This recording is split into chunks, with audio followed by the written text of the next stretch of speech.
Welcome back to today's podcast. So, welcome to the Mats. I'm your host, Jakar Oropallo, and today we have another special guest on the podcast. I have a good friend coming on with a background within Muay Thai and MMA, has a very versatile setup with the wins of knockout, submission, and decisions.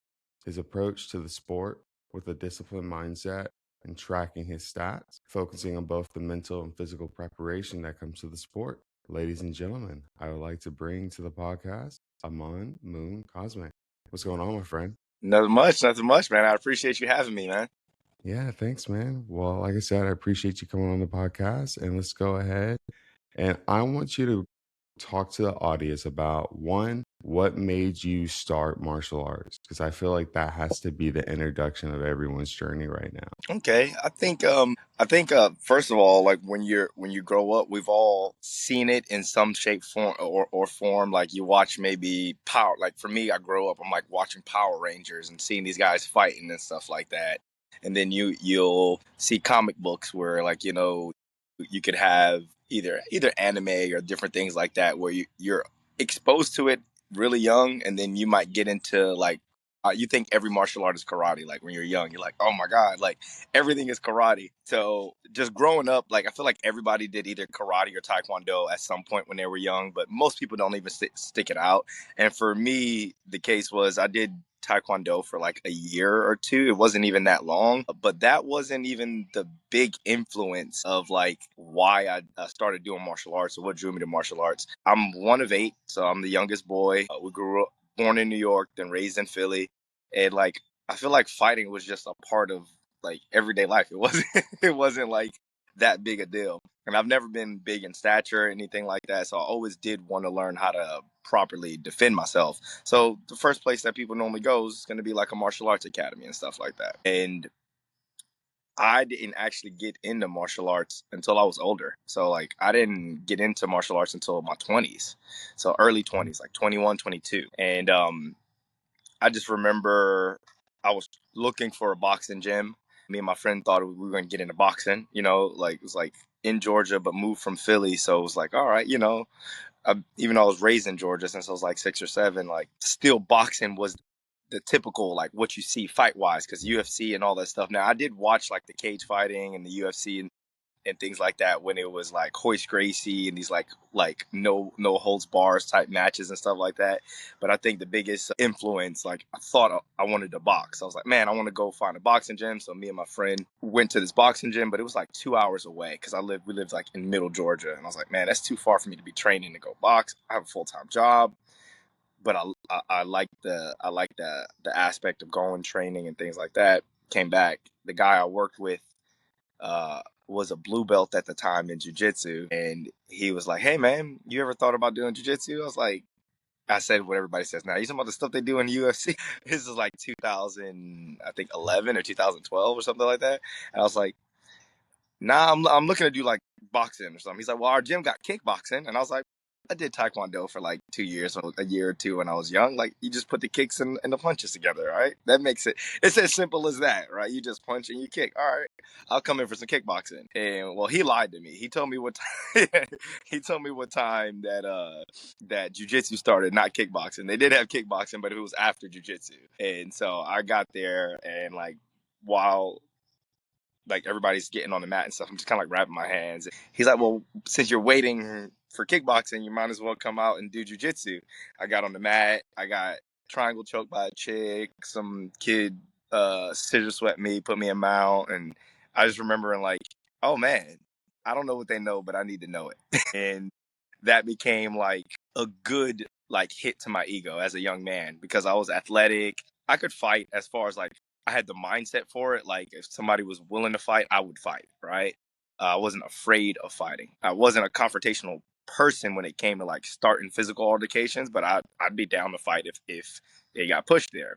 And so I felt like that was a good introduction to realize like they know something I don't know, and my athleticism and willingness to fight doesn't level out the playing field. Yeah, I was strong, fast, whatever the case may have been, an athlete, but wasn't that big in stature and got twisted up on the jiu-jitsu match, and that was kind of like the domino effect of like how my journey started. And now I'm a pro fighter. I run a gym, and I'm a martial artist. So like that was like the beginnings of the origin story for the most part. That's interesting to hear about that because I feel like there's phases of people that fit into the martial arts when they start. You have a kind of like a route if you started as a kid. Like I Mhm. started when I was like 8 years old. And I wish then I wish I would have started at 8. Oh my god, I didn't start till 21, 22. that's the cool thing about it. I think as a kid, looking back, I was blessed enough to say, like, I learned the movements early. Mm-hmm. But I feel like as an adult, when you start martial arts as an adult for your first time ever in life, I feel like you truly appreciate it a little bit more. Like I didn't truly start to appreciate training until I was like teenager, getting ready to graduate high school. But it's funny that you talk about well how you bring up your background starting because I feel like that's so many people. You know, they come to the mat, especially with jujitsu, and there's nothing like getting humbled by getting submitted or getting swept by someone who's two times your size, Yeah. smaller than you. So that's interesting that you bring that up because I know so many people are in that same path. So that's how you started. Mm-hmm. What made you stay? Was it the hunger to the compete? Was it just the constant knowledge of learning how to expand on being able to defend yourself? Like what kept you? All of that. Like there was always this thing inside and like just in my heart, and it spoke to it. And I'm gonna use it. I know it's very vague, but we all have something inside of us that kind of is like our guiding compass. Like you kind of feel when you're going in the right way, or something resonates with you, or something doesn't resonate with you, and it passes there and it's in your gut. Like this ain't a good feeling. Like like I loved football, like the game of like football, American football, and it gave me a feeling that my size wasn't like my stature. It didn't matter how small I was. Like if I gave 100% effort, I was gonna outwork whoever was on the other side of the field. But the issue with team sports is you can do your best and lose. And you can do your best and lose a lot. And it takes a lot of things. And it's not always about the win, but I was hyper competitive. I'm talking about, I'm the last boy of 8 children. So, I only have a younger sister. And like, dude, I grew up, we competed, me and my siblings, and like competed at everything. I was just telling my students because they got a competition coming up. And so we had competition prep yesterday, and then we did like a little team dinner. And I was like, yo, me and my sisters, we were talking about video games. I was like, me and my sisters and my cousins, everybody, we used to play each other for chores. Like if I beat you in Mario Kart, you got the dishes, and like you take the bathroom duties. And then we used to play, how you play spades. You ever heard of hearts, dirty Yeah. hearts? So we would play hearts because every man for himself, right? And we would play it for glasses of water. So like every hand that you lose, you would have to take like a 16-ounce glass of water. So we'd be running back and forth to the bathroom. Like, we would just like competition was just something we did. We started doing like casino night with quarters. So instead of chips, we'd have pennies, nickels, dimes, and quarters. And like, I remember like being up. I'm like, yo, I got like after a year's worth of like casino nights, I'm like, I got like 200 some dollars in change. Like, this is hyper competitive. We keeping notebooks on the first one to 100 games of spades is the winner. The loser owes the other person their first check at 15 for their first job. Like, this is the competitive environment I grew up in with my family and friends, and this is just competition was just like bred in us. And I always wanted to be a part of organized sports, but the high school I went to was a private school, and we had no sports. It was all academic. So every sport, Mm. anything I had to do was go to a park, don't know people, interact, and play the pickup game, right? I didn't like basketball because I was real physical, and everybody's like, "Are you fouling? You fouling? You fouling?" I'm like, "All right." Then that'll turn into a fight. Hey, we're going back to self defense now. uh, Football always felt like a fight to me, and I was I was I was not an I had a bad temper, but I wasn't an angry kid. You know how like there's a kid that's just like you Yeah. get angry at everything. I was actually a really, really I was way too nice. I was a very I was a very nice young boy. When I was playing football, it was literally like Dr. Jekyll and Mr. Hyde. Like I felt like I could be me. Like I felt like whatever that inside was, I'm like, okay, you got me this play. I can run into you full speed the next play. And then you might talk shit, but then we'll see if you can do it again. and again and again and again and again and again. So I started a backyard football league because I was in private school and man, how do I play? I want to play football. I can't. I'm not on an organized team, and I just got obsessed with football, and I just remember that feeling that I got playing football. Like, oh man, this feels so right. Like, it just spoke to my heart. But I hated losing, like, a lot.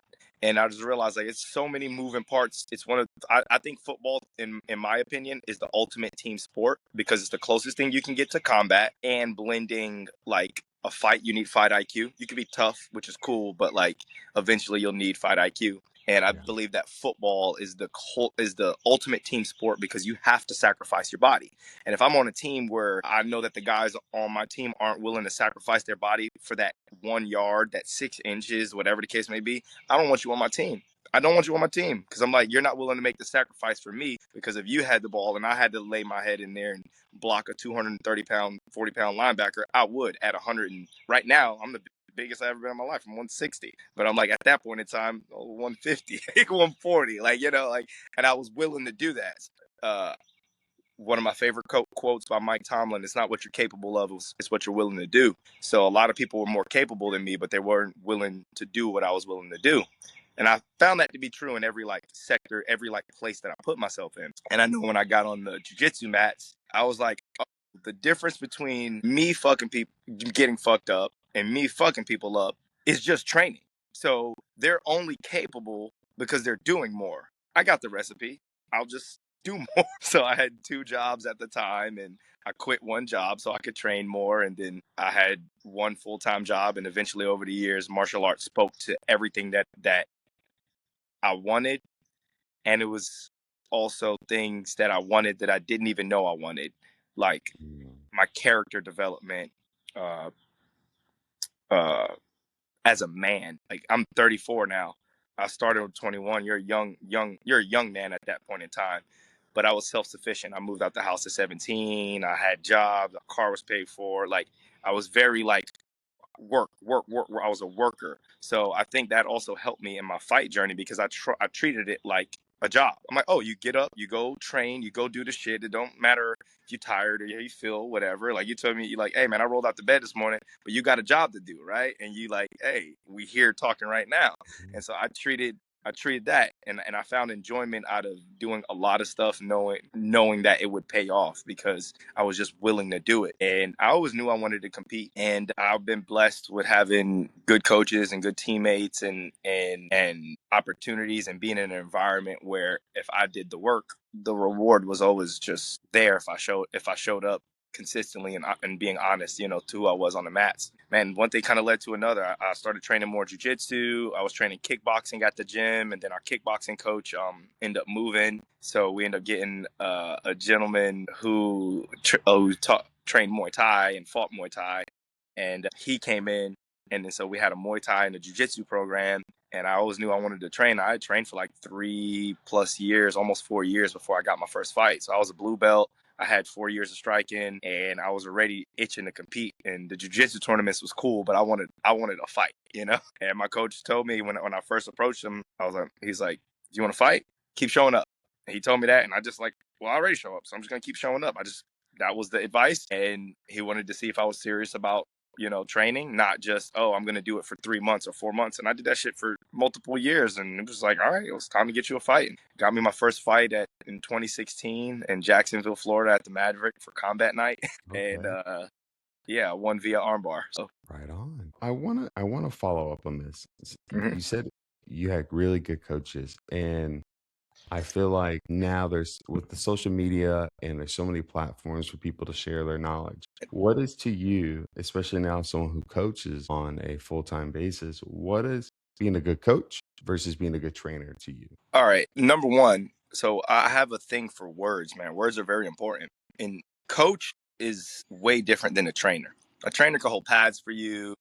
A trainer can help train you. It's not that they're not, and I think everybody thinks it has to do with knowledge and skill set, right? You can have a trainer or a coach that let's separate the two so we don't muddy up exactly what you just said. So a trainer, in my opinion, is someone that can help you train for a fight or train for martial arts. A coach is someone who's looking out for your best interests. They have a vested interest in you. I have a competition team. I know how to make each of my guys make the switch. I know when each of them are listening. If I give this person information, I can't give it to them the same way because they take it different. I know I got to be harder on this person because of their personality. Then I know I got to be a little bit I actually got to be softer on this person because they're too hard on themselves, right? This person's an overthinker, so I got to get him to do more. This person's just doing, so I got to get him to think more. Like, I know my athletes. Every athlete is different, and a coach is invested in you. They're not just invested in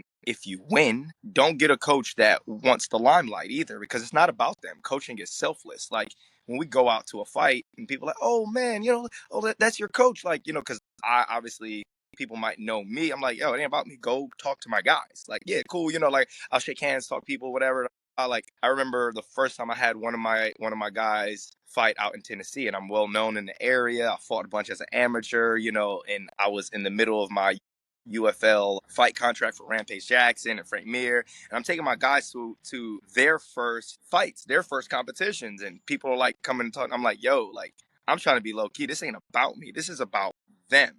So I just kind of distanced myself, like, hey, let's go straight to the back. Let's go on the like whatever. Like this shit is about y'all. Don't Coaching is selfless, and your coach should be looking out for your best interest. And I tell my guys, I'm so hard on y'all because I know it's out of my control what happens in there. I know it, but I do take your health in my hands.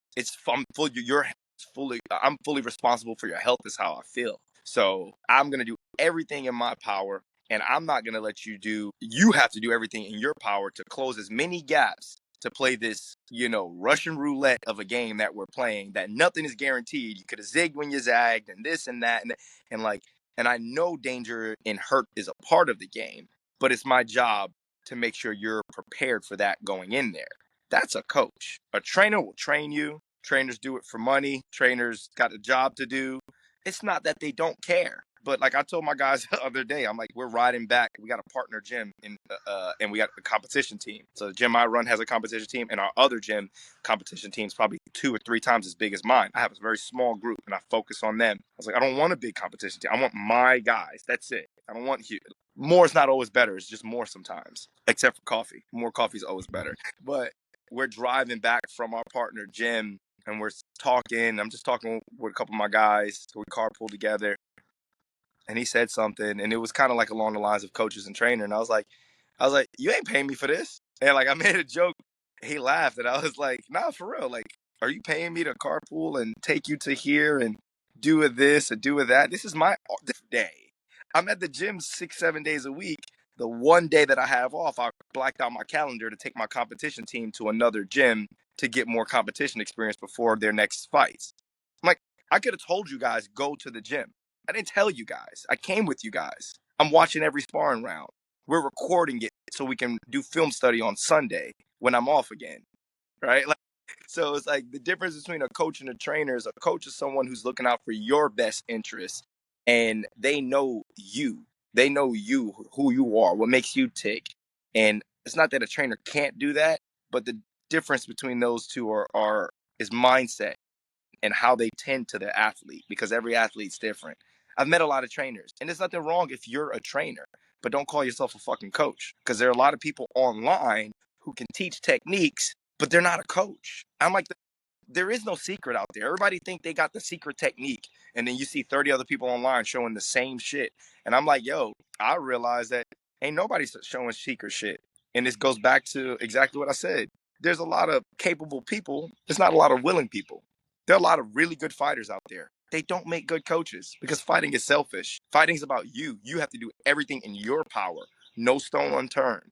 You got to make the sacrifice. You got to do all that stuff. You got to make the decisions. If you really want it, coaching is you got to make sure you're doing that for someone else. It's truly selfless. And because I've been blessed with selfless coaches, I'm like, oh, okay. Like, yeah, it was done for me. I must do it for someone else, because that is the unspoken rule in martial arts. There's an unspoken rule. When I received my black belt, December 18th, 13 fucking years, jiu-jitsu. I received my black belt last year, December 18th, and everybody's doing giving the black belt speeches, and one of our black belts said it perfectly. He said, when martial arts was given to me, it is my duty to give it back in the form that I received it or better.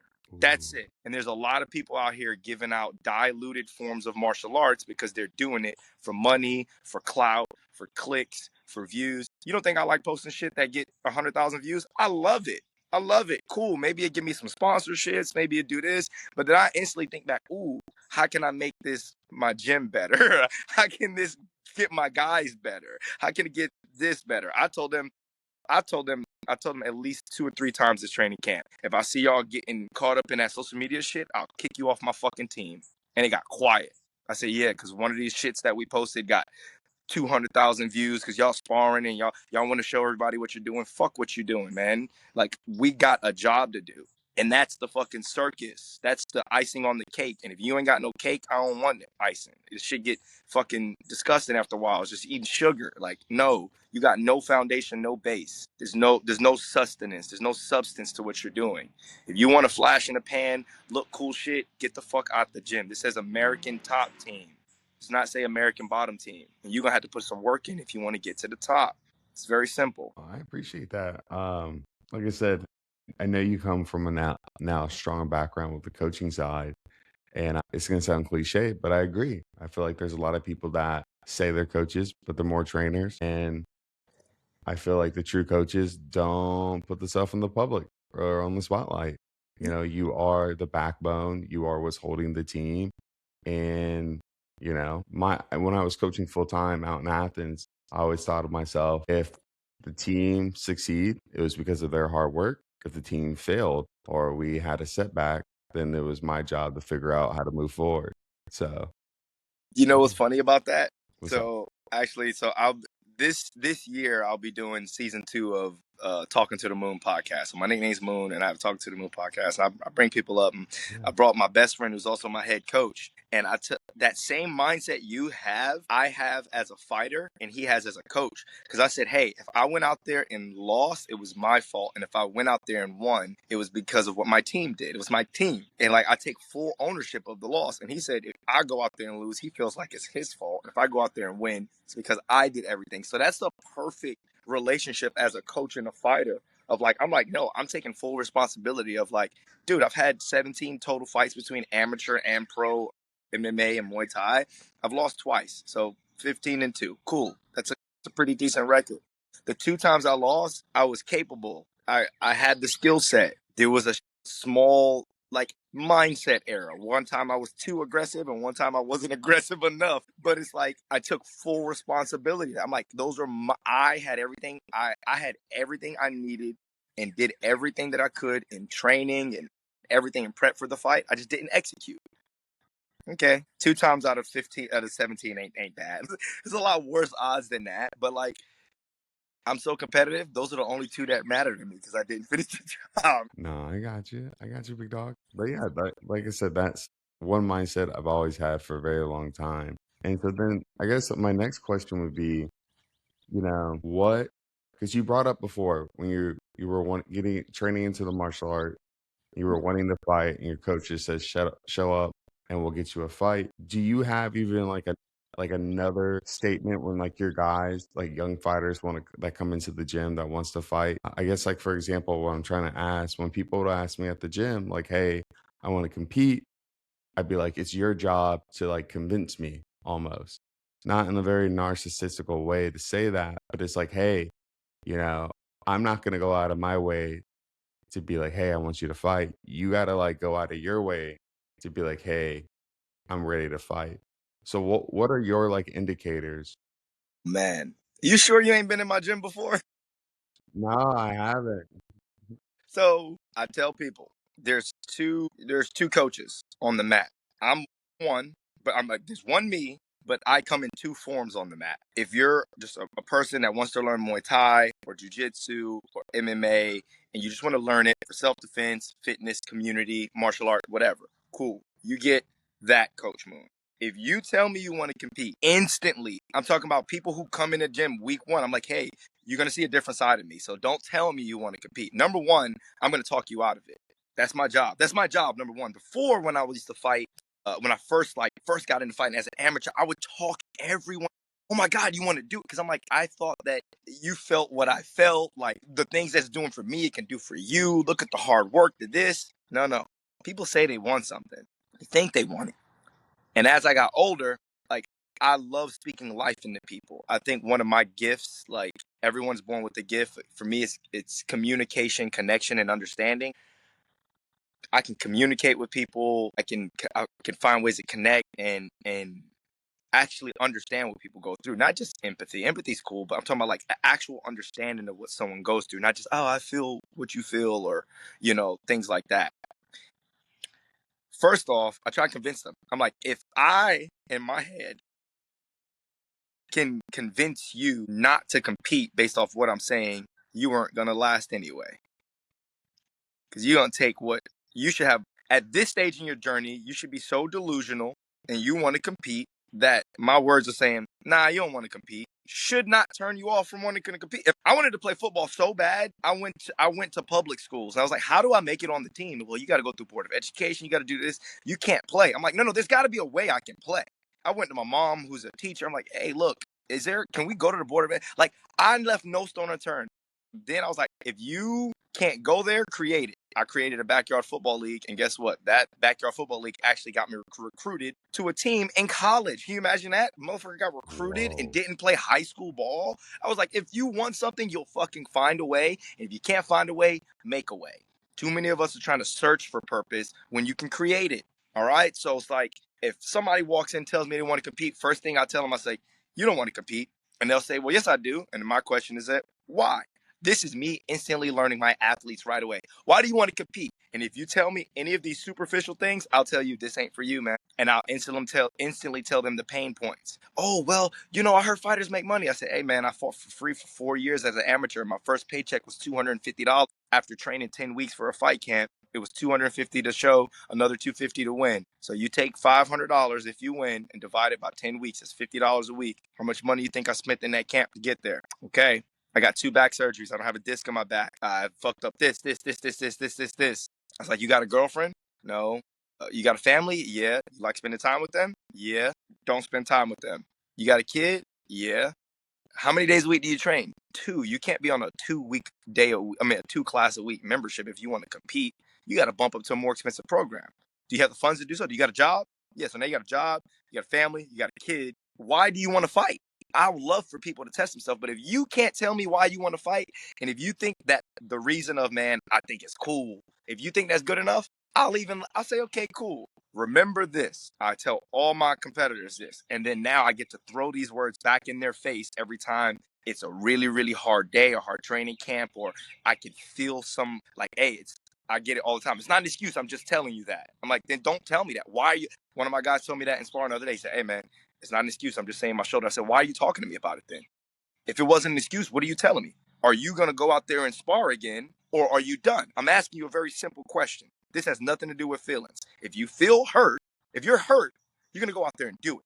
Are you injured or are you hurt? He said, well, my shoulder's kind of, I said, are you fighting on the 14th when we go out there? Yes. Are you training tonight? Yes. Then shut the fuck up and get on the mat. If it was serious, get off the mat. If it was serious, get off the mat. That's it.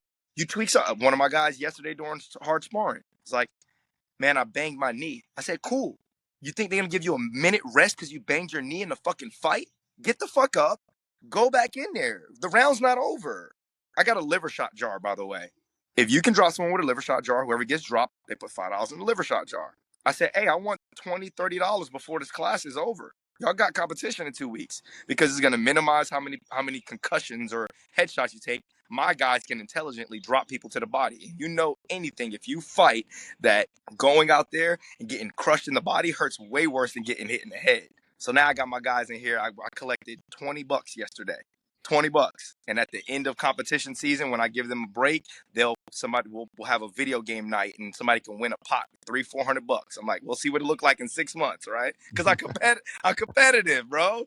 But I'm like, yo, I need to see what you like when shit get hard. And when shit get hard and they're thinking about this, the words that I always go back and like I can throw in their face because it's their words, not mine. I said, remember this. I never came to any of you and asked you to compete. You came to me. If you don't want to compete, get off the mat. I'm not going to hate you. I'm going to actually applaud you because you realize this ain't for you. And I said, the worst time to realize this ain't for you is in the goddamn cage or in the ring. Because I've literally seen grown men take a 1-2 to the face, walk over to the cage, and tap out on real events. A real event. This is my second amateur fight. These two heavyweights go out there, and the guy that did that had like 5 pro fights. He was like, I had 5 fights. He was like 3-2 or something like that. I'll never forget. His name was Jimmy Dean because it was like the sausage. And I just remember when like he was going out, it's like, come and just say Jimmy Dean. I was like the sausage? And it's like stuck out in my head. And the dude goes out there, big dude, overweight, but heavyweight. Like, so, gets bing, bing, runs to the cage and starts tapping on the cage. And I was like, hold on, you could do that? I didn't even know that was a thing. And I'm like, yo, well, you could just quit in the middle of the fight. Like, he didn't get dropped. He didn't get tapped out. He got hit and realized, yo, this shit ain't for me, bro. And ran right to the gate. And the rep was like, I yeah, okay, fight's over. Like the worst time to understand that is when you're in the cage. I said, but what's worse than that is there was a lot of motherfuckers standing across from me when I was fighting. We had 2 different mindsets. I fought a lot of people I think that were good at fighting, capable, but they weren't willing. They didn't know what was going on in my life. They didn't know the dark places that I had to go through. They didn't know that I was literally fighting for my rent money. Like, they didn't know that, like, oh, this dude, yeah, everybody says they want to go to the UFC, they want to do this, they want to do that.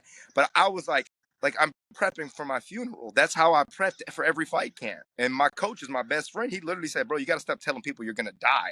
I think they think you're trying to take your own life because we'll have conversations with random people and they're like, what do you do? What are you going to do? What are you guys doing out here? I'm like, oh, I die in 2 days. They're like, whoa, bro, like you need to chill out. But I'm like, that was my mindset.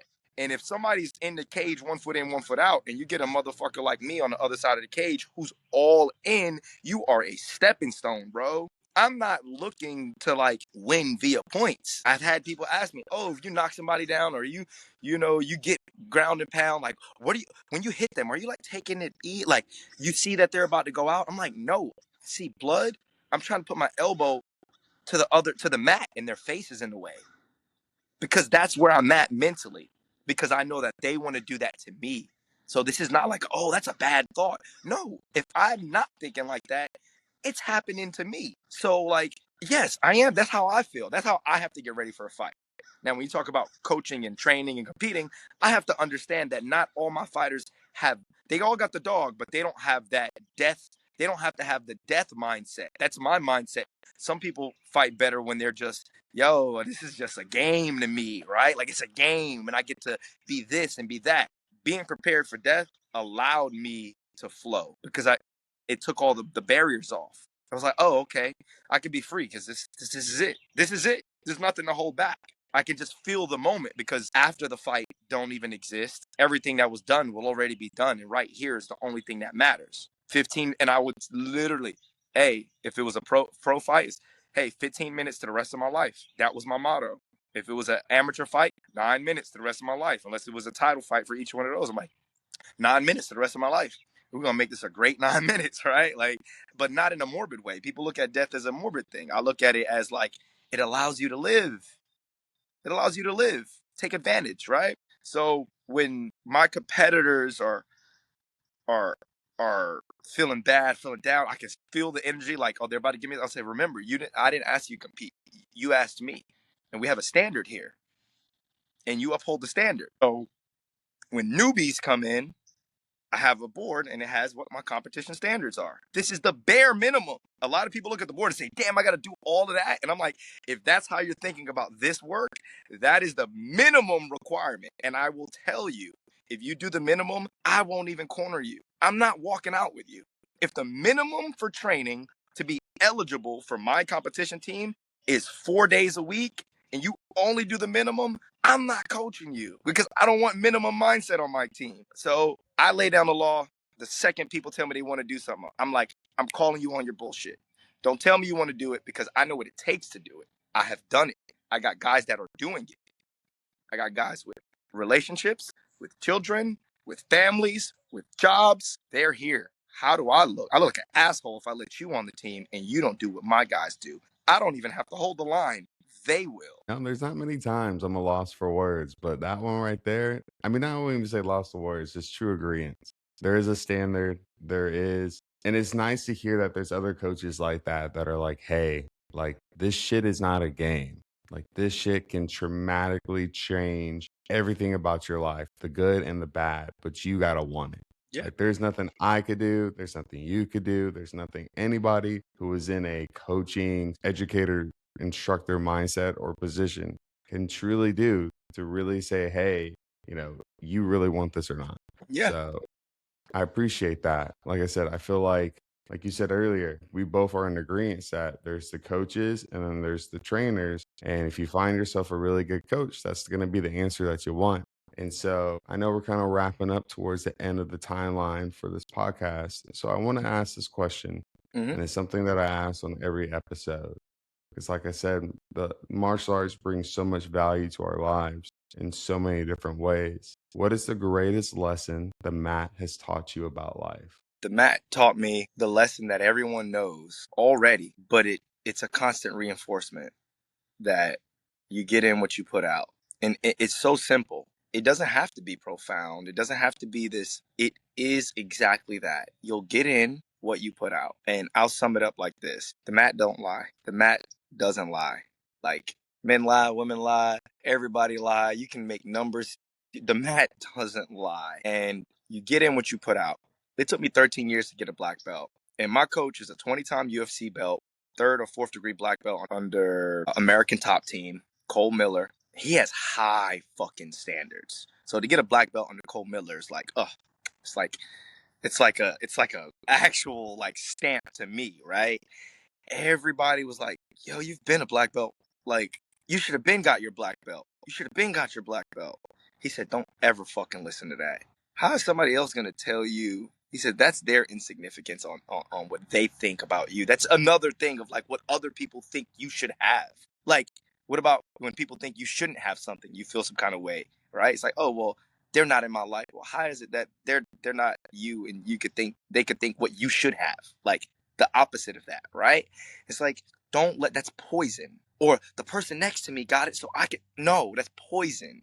This is your journey. And there were some gaps in my game as a brown belt. I was a brown belt for 7 fucking years, bro. There's some gaps in my Wow. game, and it was because I was doing MMA. It's called mixed martial arts. I can't just do jujitsu. I love jujitsu. I'm on the in the gym every day, but I'm juggling 5 martial arts. So I'm not giving any one my complete time. And due to the circumstances of life, I had to take a small break from fighting. And I said, I'm gonna focus on jujitsu. There's some holes in my game. He told me what holes because I asked. I said, hey, where are the holes at? Because I ain't trying to be a brown belt forever. Right? Like, and he told me. And what I do, I went to the drawing board. And it fucking sucked because I had circumstances that I was dealing with mentally, physically, emotionally, spiritually. And I was just like, I felt broken. I felt broken and I despised fighting and was resenting being in the gym. But I showed up every fucking day. Every day. And I had to train and get on the mats and get my mat time in between coaching and teaching full time. So now it's like, if you want something, how can I hold my students to a standard that I can't uphold? So we had a competition coming up and I have a board. I don't care what you're competing in. If it's jujitsu, Muay Thai, kickboxing, MMA, if you want to compete it, you put your name on the board. I said, look, I'm a brown belt. These were the holes in my game. I need to work on these things and then I need to go test it out. So I need to go to. I haven't competed in a jiu-jitsu competition in 6 years because I've been pro MMA, striving for something that I'm like the risk reward of a jiu-jitsu competition. It don't benefit me. I'm like in the fight game 100%. Like all my time is in training camp, on the road, on the dip. No, so it's not worth it. I am in the gi. I am doing no gi. I am doing this stuff, but it's in the gym, right? So it's like, hey, now I got to get this black belt. So go to the game, start recording my rolls at the gym, starting to see stuff that I'm doing. So I'm going back into student mode. I'm like, oh shit. Now I see the holes he was talking about. I missed the grip here. I didn't get to this there. I didn't do that. And then so like you can feel ego shot like, man, I deserve that or I need that. Like I've been on the mat already for 12 years. Like I should have had a black belt if I was X. I could be thinking all that, or I could be thinking, well, how am I gonna improve? Like, how do I Mhm. get to the black belt? And it's not about getting a black belt, it's about being a black belt. And I was like, I feel like a black belt because I am a black belt. Now I got to do some shit so he can see I'm a black belt. Bet. Say less. I'm back in the gym, training, doing the morning classes, doing the extra shit, doing the open mats, on top of the fact that I'm doing everything else. And then I was like, well, it's a competition coming up. So I put my name on the competition board. And now all the students coming to me is like, Coach Moon, your name's on the board. I'm like, yeah, because how can I hold y'all to a standard that I can't uphold? I'm tired. I've been teaching y'all motherfuckers all week, but I'm gonna come in the morning. I'm gonna do my rolls in the morning. Cool. Q's got a fight coming up. I'm gonna do extra rounds with him. Cool. I'm gonna come in on Saturday. If the minimum is 4 days a week, how can I expect y'all to do more than that if I can't even uphold the minimum? So okay, now I started doing that. Went out in the jiu-jitsu competition. Last competition as a brown belt. Won all my matches. Got 2 taps. I got some subs. And the funny thing is, I got the subs. One of the subs were in the weak areas that like it wasn't my game. Okay. But I had spent time in there. It's like it's not that I can't play guard. I'm just not a guard player. I love to be on top, crushing people, real jujitsu, pass the guard, dominate a position, and then like break the wheels so the submission's a little bit easier. Like it's not that you can't do it from guard. Yeah, it's cool, but like I'm not about to be in here like reverse Deliva, like going single X. That's not my game. Can I play the games? Yeah, I can. I don't spend enough time in there for him to see that. Hey, I had a good idea and understanding of connecting these guards, and so it was things that he didn't see. And then in the competition, I'm like, oh, okay, I wanted to work on some judo. I've been working on a bunch of judo, so now I'm like, okay, cool. Now I'm getting judo trips. I'm playing guard. Hits got a guy in spotter lasso. He started doing some shit. I hit him with an omoplata, tapped him out there. I was like, all right, cool. Now I'm getting like subs from the guard, not just top dominating positions and stuff like that. And he gave me my black belt, and I was like, he gave me a black belt like a couple months later, like 3 or 4 months later. But I had been putting in that work. I had asked him what I needed to do like 9 months prior, so I put in a whole year's worth of like just hammering away at the thing I didn't. Uh, I was tired, and not that I didn't want to do, but like I could have made a million other excuses on not to do. And then so I just like, if I can't expect this of others, if I can't even do it of myself, and people can say, well, you did all that in the past. You did all this. Like, yeah, the past is fucking gone. Like, and I could die tomorrow. So like, YOLO, got to do it today. You gotta do it. Well, man, And I that's appreciate. that's that's the mat. That's the mat. And this was like, hey, even though I've been on the mat, I needed to be on the mat. There's a difference. That's it. Nah, I appreciate that, man. Like I said, it's the mat is a very special place. The mat is one of the like areas or things in life where once you step on it, it's like your mind goes silent and you forget about everything that happens. You take a pause on life and you get to just focus on that one activity to make yourself better. And I appreciate you joining the show, and I look forward to more conversations in the future. Oh man, likewise. I'm always willing. So you just let me know whenever you want to bring me back on, and we'll chop it up. Hey, man, well, it was a pleasure. Well, other than that, that is it for today's podcast. I thank you guys for listening. Stay tuned for the next episode.